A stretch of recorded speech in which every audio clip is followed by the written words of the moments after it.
мэнд хүргэе. Нийслэлийн хөрөнгө оруулалт хууль эрх зүйн орчныг танилцуулах зорилготой UB Opportunity хөрөнгө оруулалтын чуулганаас бид нэгэн зочныг онцолж байна. Энэ бол Их Британи, Умард Ирландын нэгдсэн хаант улсын зам тээврийн яамны харьяа Cross International компанийн гүйцэтгэх захирал Paul Dyson манай өнөөдрийн зочин байгаамаа. Тэгэхээр Улаанбаатар метро төслийн стратегийн зөвлөхөөр ажиллаж байгаа энэ эрхмийг бид өнөөдрийнхөө энэ ярилцлагт онцлон урьсан юм а. Та бүхэнтэй уулзалж байна. Танд энэ өдрийн мэнд хүргэе. Өнөөдөр энд урьж нээлттэй ярилцлага хийх боломж олгосонд баярлалаа. Эхлээд та өөрийгөө товчхон танилцуулахгүй юу манай үзэгчдэд? Монгол хэрэгжиж буй энэхүү төсөлд оролцох боломжийг надад олгосон нь миний хувьд нэр төрийн хэрэг юм. Би өөрийгөө товчхон танилцуулъя. Намайг Paul Dyson гэдэг Crossrail International компани захирлаар ажилладаг. Манай байгууллага нь Их Британи, Умард Ирландын нэгдсэн хаант улсын тээврийн яамны харьяа байгууллага юм. Бид дэлхийн өнцөг болон бүрт метро болон төмөр замын төслүүдтэй хамтран ажиллаж Их Британийн шилдэг туршлагыг хуваалцдаг. Бид одоогоор Их Британийн болон олон улсын практик туршлагыг нэвтрүүлэхээр ажиллаж байна. Бид Их Британи, Умард Ирландын нэгдсэн хаант улсын тэд бүтцийн төслүүдийг хэрэгжүүлсэн туршлагуудаас голлон хуваалцдаг бөгөөд Crossrail төсөл буюу одоогийн бүрэн ашиглалтанд орсон Лондон дахь Элизабет шугам зэрэг амжилттай хэрэгжүүлсэн туршлагуудыг нэрлэж болно. Энэ төсөл нь Их Британи, Умард Ирландын нэгдсэн хаант улсын бүтээн байгууллагад нэгэн шинэ үе шатыг нээж олон шилдэг туршлагыг бий болгосон бөгөөд бид эдгээр туршлагыг Улаанбаатар метро төсөлд нэвтрүүлэхээр зорж байна. Их Британи, Умард Ирландын нэгдсэн хаант улсын болон дэлхийн олон улсын төслүүдээс олж авсан туршлагуудаа хуваалцахаар зорин ажиллаж байна. Англи улс бол анхлан дэлхийд метроны системийг нэвтрүүлсэн гэдгээр мэдээж бидний хувьд бол бас туршлагатай бөгөөд нэр хүнд илэрхийлэл болсон том төсөл болж байна л та. Тэгэхээр таны хувьд яг энэ төсөл дээр стратегийн зөвлөхөөр ажиллаж байгаа Улаанбаатар метро төсөл дээр ямар ажлууд дээр бас ажиллахаар төлөвлөж байгаа болоо таны хувьд? Тийм ээ, таны зөв. Англи улс нь дэлхийд анхудаа Лондон хотод метро барьж төслийн захиалагчийн байгууллагыг бий болгосон. Тус төслийг анх хэрэгжүүлснээр барилгын ажил, дизайн төлөвлөлт, байгууллагын зохион байгуулалт болон хамгийн чухал нь төслийн урт хугацааны үр шим, үн цэнийн талаар бид маш их зүйл сурсан. Улаанбаатар метро төслөг бол маш том хэмжээний төслөг бөгөөд танай хотын нийгэм эдийн засаг, байгаль орчны хувьд болон бусад өөр олон төрлийн үр өгөөжийг авчрах үеийн үед үлдэх, өвийг бүтээх төсөл юм. Иймд Crossrail International боловсролгүй нарийн төвөгтэй техникийн бэрхшээлүүдийг шийдвэрлэхэд тусалцаа үзүүлж, тэдгээрийг тендерийн баримт бичиг болон техникийн шаардлагад зөв зохистой тусгах, эцэст нь төслийг амжилттай хэрэгжүүлэхэд чиглэсэн дэмжлэг үзүүлэхээр ажиллаж байна. Жишээ нь Монголын эдийн засгийн форум дээр миний хүндсэн сэдвүүдийн нэг бол TOD буюу тээврт суурилсан хөгжүүлэлт байлаа. Энэ нь бусад төслүүд нийгмийн хэрэгцээнд зориулсан орлогын их үүсвэрийг бий болгох, мөн урт хугацаанд уг төслийг өөрийнх нь хөрөнгө оруулалтын зардалыг нөхөх чухал боломжийг олгодогоор онцлог. Анхаарах зүйл нь эхлээд маш нарийн төлөвлөх шаардлагатай. Метро төслийн хувьд уг төлөвлөлтийн ажлыг зөвлөгөөчлөгээ үзүүлж буй Духо инженеринг компаниар удирдуулсан түншлэл хийж эхэлсэн байгаа нь тун сайн хэрэг. Бидний хувьд тус төлөвлөгөөнд 3 дахь шүмжлэнгийн үнэлгээ хийх, мөн тээврт суурилсан хөгжүүлэлтийн хүрээнд нэмэлт санаа шийдлийг танилцуулах, боломжуудыг эрэлхийлэх, улам тэлэх зорилготой оролцсон. Мөн өчигдрийн арга хэмжээний үеэр Их Британи, Умард Ирландын нэгдсэн хаант улсын экспорт санхүүгийн байгууллага UKF-тэй санамж бичиг байгуулсан талаар дурдмаар байна. Энэ нь хамтын ажиллагааны олон боломжуудыг нээж байгаа бөгөөд цаашид Их Британи уг төслийн дараагийн үе шатуудад оролцох боломжуудыг бий болгоно гэдэгт найдаж байна. Бидний үүрэг бол энэхүү төслийн урт хугацааны туршид төсөл хэрэгжүүлэгч багийн стратегийн зөвлөхөөр ажиллаж төслийг амжилттай хэрэгжүүлэхэд чиглэл дэмжлэгийг үзүүлэх явдал юм. Энэ бол бидний зорилго. Cross International бол төрийн байгууллага. Мөн төслийг хэрэгжүүлж байгаа байгуулагч мөн адил төрийн байгууллага. Энэ төслийг амжилттай хэрэгжүүлэх нь бидний хувьд маш чухал. Мөн Монгол болон Их Британи, Умард Ирландын нэгдсэн хаант улсын хоорондын харилцааг бэхжүүлэхэд энэ төсөл чухал ач холбогдолтой. Метро төсөл бол Улаанбаатар хотын хувьд үнэхээр гайхалтай төсөл бөгөөд нийслэлийн тээврийн системийг шинжлэх үнэлж баршгүй боломж юм. Миний хувьд энэ бол ирээдүйн метроны олон шугамын эхлэл гэж харж байна. Улаанбаатар метро төслийн хувьд гэхээр манай монголчуудын олон нийтийн хувьд ямар ойлголт байдгүй гэхээр газар дуур ингээд барилга байгууламж барих хэмжээний ингээд нэг өнгөц ойлголтууд байгаа дээ л та. Гэтэл ярианаас ч ингээд сонсож байгаа техник технологиос ахуулаад бүх асуудал нь бол юм стратегийн түвшинд авч хилэлцгээр нэлээд мөргөн түвшний асуудлууд болж таны хувьд одоо тэр тал дээр нэлээд стратегийн том зөвлөх үйлчлэг үзүүлэх юм байна. Ямар эрсдлүүд энэ төсөл дээр хүлээгдэж байгаа болоо ямар эрсдлүүд юу учрна гэсэн ийм бас таны хувьд ийм болгоомжлол бас байгаа бол маш чухал асуулт байна. Метроны системүүд нь уг чанартай маш нарийн байдаг. Зөвхөн санхүүжилтийн бүтэц зохион байгуулалтаас гадна хэрэгжилт болон цаашдын үйл ажиллагааг нарийн зохицуулах ёстой. Иймээс эдгээр нарийн олон талт эрсдлүүдийг даван туулах чадвартай. Чадaltaй захиалагчийн байгууллага зайлшгүй шаардлагатай. Миний бодлоор энэ бол Crossrail International-ийн давуу тал гэж харж байгаа. Бид өөрсдийн туршлагын ашиглан төслийн хэрэгжилтийн үе шатуудад төслийн захиалагчийн хяналтыг тавьж буй байгууллагыг дэмжиж, эдгээр эрсдлүүдийг удирдан зохион байгуулахад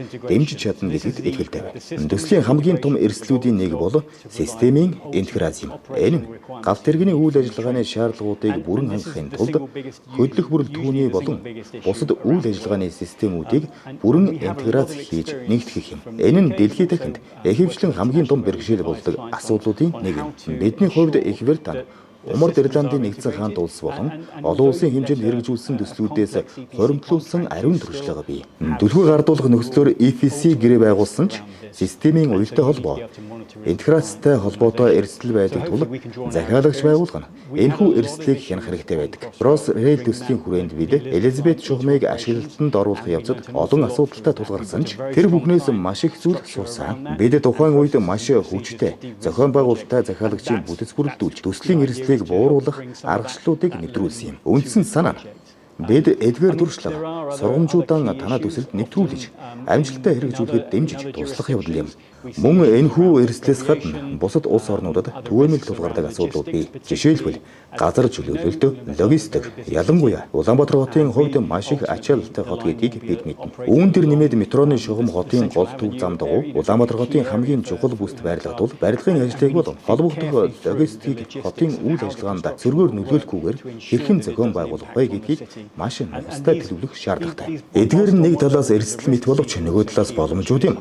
Үндсэн зорилго нь шугамыг амжилттай ашиглалтанд оруулах, мөн танаа үйл ажиллагаа засвар үйлчлэгээний баг бүрэн ажиллагаатай метрог хүлээн авах нь чухал юм. Олон талд нарийн төвөгтэй эдгээр шаардлагуудад нийцхийн тулд урьдчилсан наривчилсан зохицол төлөвлөлт шаардлагатай. Аз болоход одоогоор бидэнд төлөвлөх цаг хугацаа байгаа нь давуу тал. Гэхдээ энэ цагийг зөв ашиглан бодиттой уялдаа холбоотой төлөвлөлт хийх нь энэ чухал юм аа. Улаанбаатарт метро төсөл ер нь яг хэрэгтэй юу? Таны хувьд яг юу гэж бодож байгаа болов? Харьцангуй цөөн хүн амтай боловч шигүү газарт Улаанбаатар хот байрлаж байгаа. Тэгэхээр энэ газар нутагт ер нь Улаанбаатар метро ер нь төсөл нь хэрэгтэй юу? Гүйцэтгэгч үүрэг нь яг ямар байдаг юм бэ? Нийгэм эдийн засгийн талаасаа ер нь ямар үр нөлөөтэй байд юм бэ гэдэг талаасаа та бас үзэгчдэд мэдээлэл өгөөч.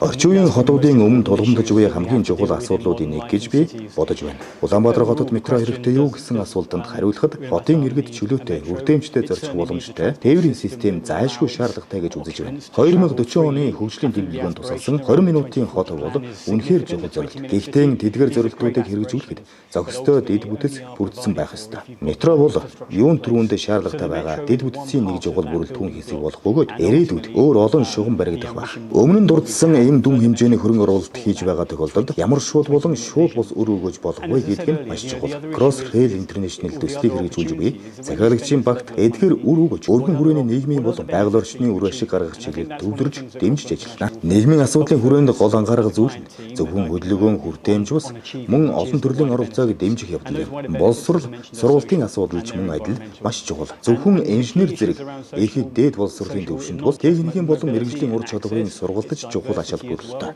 Улаанбаатар хотод мэрэгжлийн өндөр ур чадвартай боловсон хүчнийг бэлдэж бат бих суурийг бий болгох нь ирээдүйд хотын хөгжлийг дэмжих чухал хүчин зүйл болж өгнө. Өмнө нь хэлсэнчлэн метро бол зөвхөн нэг төсөл бус ирээдүйн олон төслүүдийн суурь болж чадах үед урт хугацааны үнцэнтэй төсөл юм. Тиймээс энэхүү төслийг шинжлэлийн хөтөлбөр гэж харж хөгжлийн хөшүүрэг болгох нь зүйтэй. Crossrail төслийн үед бид яг ийм зарчмаар ажилласан.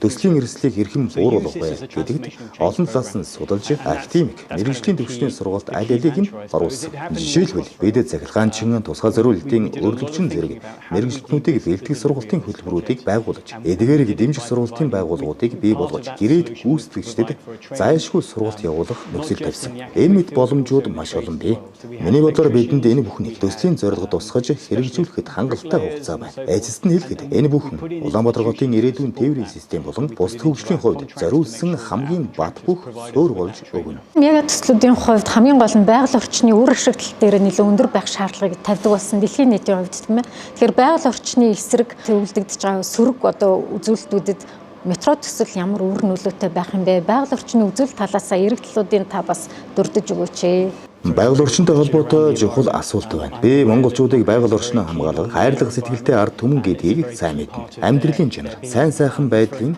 маш чухал хэсэг юм. Ийм томоохон төслүүд нь Улаанбаатар хотын иргэдийн амьдралын чанарт эергээр нөлөөлдөг байх ёстой. Улаанбаатар метро төсөл хэрэгжснээр энэ үр дүн бодитоор бий болох нь туйлын чухал. Үүнд урдчилсан стратегийн чанартай төлөвлөгөө маш чухал юм.